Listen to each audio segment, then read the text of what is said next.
පැලවත්තේ ලුණු. මහල්ලමේ ඔව් බුද්ධි. මහල්ලමේ මෝල් කාන්තයා කියනවා දැන් දේශපාලන ශාස්ත්‍රයේ හොරු නෑ. දැන් හොරු ඉන්නේ රාජ්‍ය සේවයේ කියලා.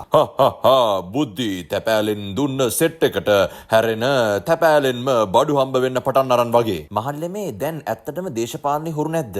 ඒ බුද්ධි නැත්තේ? එතකොට මහල්ලමේ මෝල් කාන්තයා කියන්නේ නෑ කියලා? බුද්ධි මෝල් කාන්තයා හිතනවා නම් ඔය බයිලා වලට ආයෙත් මේ රටේ ජනතාව අහුවෙයි කියලා මෝල්ගෙත් වයර් මාළු වෙලා බුද්ධි. හොරකම් කරන එක අඩු වෙලා නම් ඒ වාසිය ජනතාවට එන්න ඕනේ. එහෙමනම් ජනතාවට සහන හම්බ වෙන්න ඕනේ. හොරකම් කරන්නේ නෑ කියලා වචන විතරක් කියලා වැඩක් නෑ බුද්ධි. ඔව් මහල්ලමේ අරුන් හොරකම් කරන කාලේ හාල් 160යි. දැන් හොරකම් නොකරන කාලේ හාල් 260යි. හොරකම් කරන කාලේ පොල් ගෙඩියක් 80යි 100යි.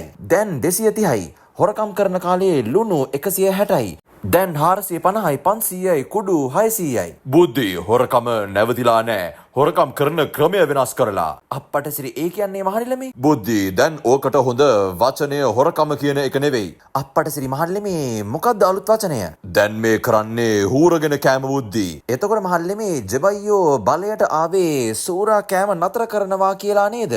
ඔව් බුද්ධි උන් කියපු වැඩේ කළා. ජබයියෝ හූරගෙන කෑම නතර කළාද මහල්ලමේ? බුද්ධි එක්තරා කණ්ඩායමක් අතේ තිබුණ හූරගෙන කෑම උන්ගෙන් අයින් කරලා මුන් අතර ගත්තා. මහල්ලමේ මට පැහැදිලි නෑ. දැන් බුද්ධි මේ රටේ ජනතාව හූරගෙන කන ප්‍රධාන ආයතනය මොකක්ද කියලා උඹට කියන්න පුළුවන්ද? එකපාරට මීටර් වෙන්නේ නෑ මහල්ලමේ. බුද්ධි දැන් මේ රටේ ජනතාව හූරගෙන කන ප්‍රධාන ආයතනය පැලවත්ත. අප්පටසිරි මහල්ලමේ හූරගෙන කන තැන විතරක් නෙවෙයි හෙට දවසේ මේ රටේ මර්ධන යාන්ත්‍රයක් ක්‍රියාත්මක වෙන්නේ ඔය පැලවත්තෙන් කියලා හොඳට මතක තියාගනින්. මහල්ලමේ කොහොමද පැලවත්තෙන් ජනතාව චූරගෙන කන්නේ? මෙහෙමයි බුද්ධි ඉස්සෙල්ලා ජනතාව හූරගෙන කෑවේ ජාවාරම්කාරයෝ සහ දේශපාලඥයෝ එකතු වෙලානේ. ඔව් මහල්ලමේ.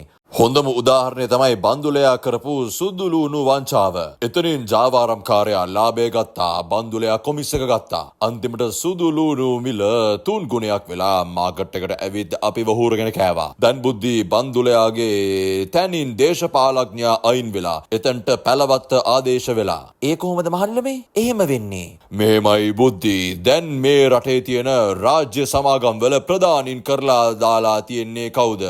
මහල්ලමේ අන්දරේට හිතවත් ජාවාරම්කාරයෝනේ. බුද්ධි සතුසට දාලා තියෙන එකට සුපර් මාකට් චේන් එකක් තියෙනවා. ලුණු එකට දාලා ඉන්නේ දැවැන්ත ව්‍යාපාරිකයෙක්. ඔව් මහනිලමේ. ආණ්ඩුකාරයෝ ඔක්කොම ජාවාරම්කාරයෝ. ඔව් මහනිලමේ. දැන් බලපන් උතුරේ සහ මන්නාවල නිෂ්පාදනය කරන කැට ලුණු ටික ගන්නේ අර ලුණු එකේ ලොක්කා. පිට රටින් ගේන කැටලුණු ටිකත් ඒකා අඩුවට අරගෙන ඒ යකාගේ ෆැක්ටරි එකට දාලා කුඩු කරලා පැකට් කරලා අපට විකුණනවා. දැන් ලුණු කුඩු පැකට් එක රුපියල් 600යි බුද්ධි. මූ එතනින් මාර ලාභයක් ගන්නවානේ මහලිලමේ. ඔව් බුද්ධි ලුණු කුඩු පැකට් එකකින් රුපියල් 300ක් ලාභ ගන්නවා. එහෙම මෙට්‍රික් ටොන් දහස් ගණනකින් ලාභය කීයක් ඇද්ද? මහලිලමේ හිතාගන්න බැරි ලාභයක්නේ. ඔව් බුද්ධි ඒ ලාභයෙන් 3න් 2ක් ජාවාරම්කරුට යනවා. ඉතිරි 3න් 1 පැලවත්තට යනවා. මලහත් ඉලව්වේ මහලිලමේ. ඔව් බුද්ධි උඹ නිකන් විසිට් එකක් පැලවත්ත පැත්තට දාලා බලපන්. ජාවාරම්කාරයෝ සේරම දැන් පැලවත්තේ නෙවෙයිද කියලා. මහලිලමේ මුන්ට හෙන ගහන්න ඕනිනේ මිනිස්සු ගිනි ගානට ලුණු විකුණනවාට.